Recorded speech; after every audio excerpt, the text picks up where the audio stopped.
میرے دوستوں بزرگوں عزیزوں، جو بھی کہے گا آمنا، اللہ تعالیٰ اس کو آزمائے بغیر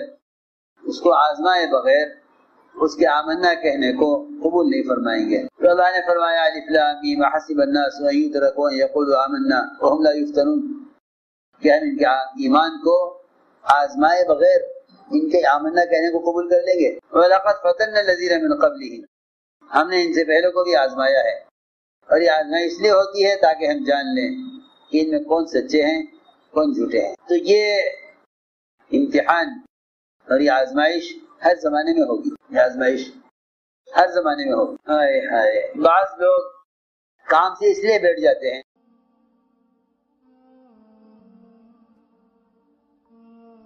بیٹھ گئے ہیں، لہٰذا جب وہ نہیں کر رہے تو ہمیں کیا ضرورت ہے، یعنی وہ کریں گے تو ہم بھی کریں گے۔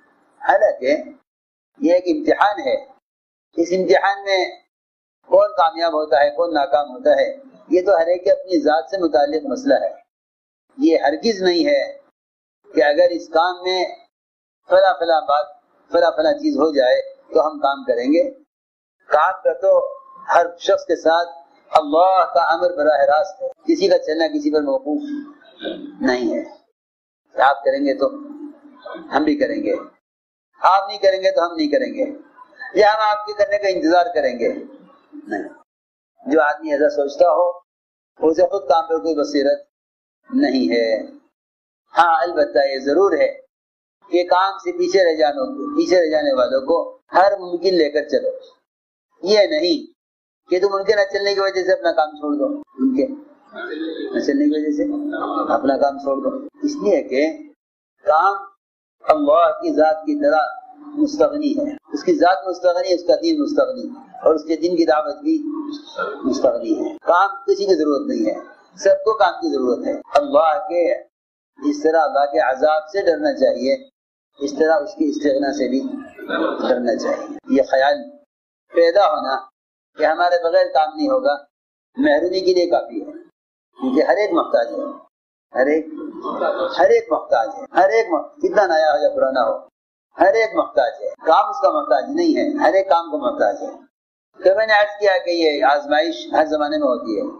جو کام سے بیٹھ جائے یہ نہیں کہ اس کے ساتھ ہم بھی بیٹھ جائیں کہ یہ تو ہم سے افضل ہے، جب یہ نہیں کر رہا تو ہم بھی کریں، یا ہم جب کریں گے جب یہ کریں گے۔ فرمایا لا تکونوا امعۃ، لا تکونوا امعۃ بنو، پوچھا گیا غالباً عبداللہ بن مسعود رضی اللہ تعالیٰ عنہ سے کہ امعہ کسے کہتے ہیں؟ فرمایا امعہ کا مطلب یہ ہے کہ بھائی ہم تو لوگوں کے ساتھ ہیں، اگر یہ کریں گے ہم بھی کریں گے، یہ نہیں کریں گے تو نہیں کریں گے، ہم بھی چھوڑ دیں گے، منع کیا گیا لا تکونوا امعۃ۔ تو ہم نے عرض کیا کہ اس امتحان میں کون کامیاب ہوتا ہے کون ناکام ہوتا ہے یہ تو ہر ایک کا معاملہ اللہ کے ساتھ براہ راست ہے۔ اس لیے جو لوگ کسی فتنے کے شکار ہو جائیں، صحابہ کرام اپنی پوری قوت اور طاقت لگا دیا کرتے تھے ان کو ساتھ لے کر چلنے میں، ساتھ لے کر چلنے، یہ تھی صفت صحابہ میں کہ وہ پچھڑ جانے والوں سے مستغنی نہیں تھے۔ تو میں نے عرض کیا کہ اس آزمائش کے بغیر تو اللہ کے یہاں قبولیت ہوگی نہیں۔ اللہ آزمائیں گے ضرور، کسی پر گھریلو حالات لا کر، کسی پر حکام کی طرف سے حالات لا کر۔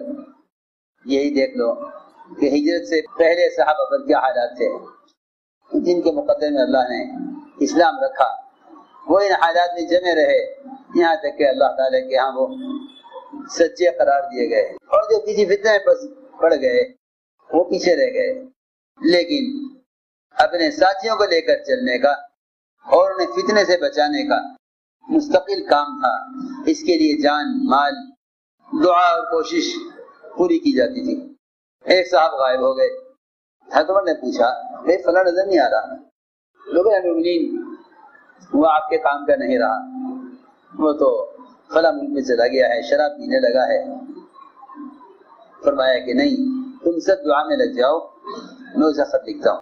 عمر رضی اللہ خط لکھا، اور خط میں کوئی لمبی جوڑی نصیحت نہیں، ایک قرآن کی آیت لکھ کر بھیجی، حامیم تنزیل کتاب من اللہ العزیز العلیم غافر الذنب وقابل التوب شدید قابض القول لا الہ الا هو الیہ المصیر۔ یہ آیت لکھ کر ادھر اس دعا کی برکت، ادھر عمر کا فکر، اس نے وہ خط پڑھا اور شراب سے توبہ کی اور واپس آ گیا۔ تو یہ آج کے سبق میں یہ بہت سی چیزیں ہیں سمجھنے کی کہ جو فتنے پڑ جاتے تھے جو لوگ فتنے پڑ جاتے تھے صحابہ ان کو لے کر چلنے کی کیا کوشش کرتے تھے۔ فرماتے ہیں عبداللہ بن عمر رضی اللہ عنہما کہ حضرت عمر نے فرمایا کہ جب میں نے اور میرے دو ساتھیوں نے عیاش بن ابی ربیعہ شامر العاص ہم تینوں نے مدینے کی طرف ہجرت کا ارادہ کیا تو ہم نے مقام تناطب پر آپس میں ملنا طے کیا اور یہ بھی ہم نے طے کر لیا کہ جو صبح یہاں پہنچ جائے وہ سفر شروع کر دے اور جس کو روک دیا جائے سمجھ لو کہ وہ فتنے میں پڑ گیا ہے۔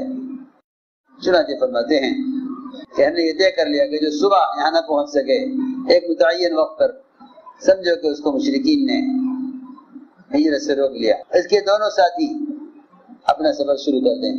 چنانچہ میں نے اور عیاش بن ابی ربیعہ نے ہم مقام تناطب پر پہنچ گئے لیکن ہشام بن العاص اس کو روک لیا گیا اور مشرکین نے ان کو فتنے میں ڈال دیا، یہ فتنے میں پڑ گئے۔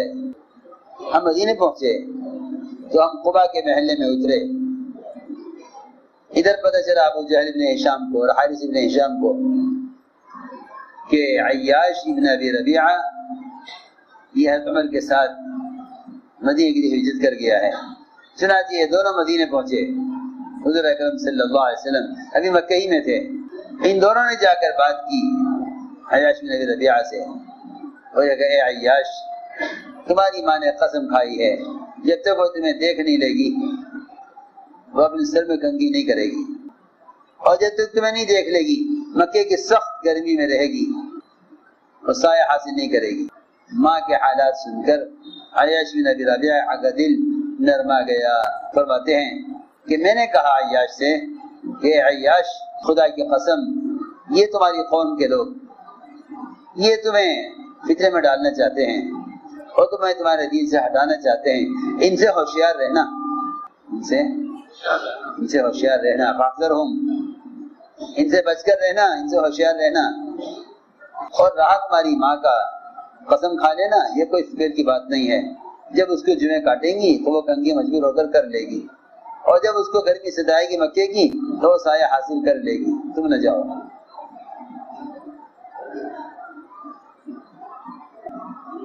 حضرت عیاش نے فرمایا کہ میں اپنی ماں کو قسم سے بری کرنے کے لیے جانا چاہتا ہوں اور وہاں میرا مال ہے وہ لیتا آؤں گا۔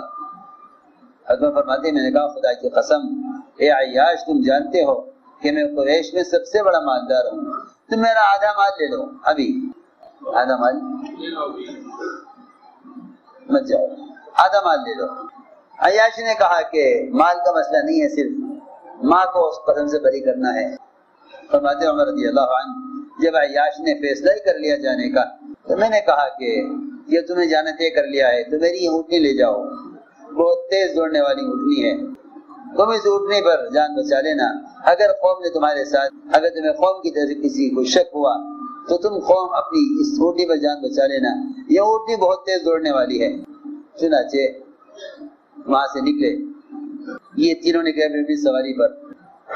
جب مدینہ وغیرہ سے کچھ راستہ طے کر چکے تو ابو جہل نے کہا کہ میرے بھائی خدا کی قسم میری تو سواری بڑی سست ہے، تم مجھے اپنے پیچھے سوار کر لو۔ ہاں کہ ہاں آ جاؤ۔ چنانچہ انہوں نے سواری بٹھائی تاکہ یہ سواری بدلیں۔ جب زمین پر اترے سواری سے تو انہوں نے ان کو رسیوں سے باندھ لیا، عیاش بن ابی ربیعہ کو رسیوں سے باندھ لیا، ان کو مکہ مکرمہ لے گئے، ان کو اتنا ستایا کہ اسلام سے مرتد ہو گئے، پھر گئے اسلام سے۔ حضرت فرماتے ہیں کہ ہم یہ کہا کرتے تھے کہ جو ایک مرتبہ مدینہ چھوڑ کے چلا گیا اور جو ایک مرتبہ فتنے میں پڑ گیا اس کی توبہ کبھی قبول نہیں ہو سکتی، اس لیے کہ صحابہ اس کو نفاق سمجھتے تھے کہ آدمی صبح کو کہیں ہو شام کو کہیں ہو، صحابہ اسی کو نفاق سمجھتے تھے، اور وہ جانتے تھے کہ جو اسلام سے ایک مرتبہ نکل گیا اس کی توبہ قبول نہیں ہو سکتی ہے، دوبارہ اسلام میں داخل نہیں ہو سکتا۔ یہ مشہور تھا صحابہ میں، اور یہ اس لیے تھا تاکہ کوئی اسلام اور کفر کو کھیل نہ بنا لے۔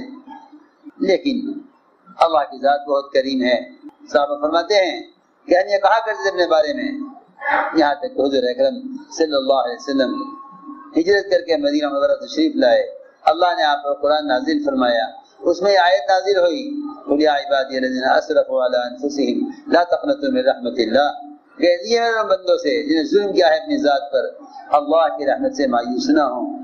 اللہ سارے گناہوں کا بخشنے والا ہے.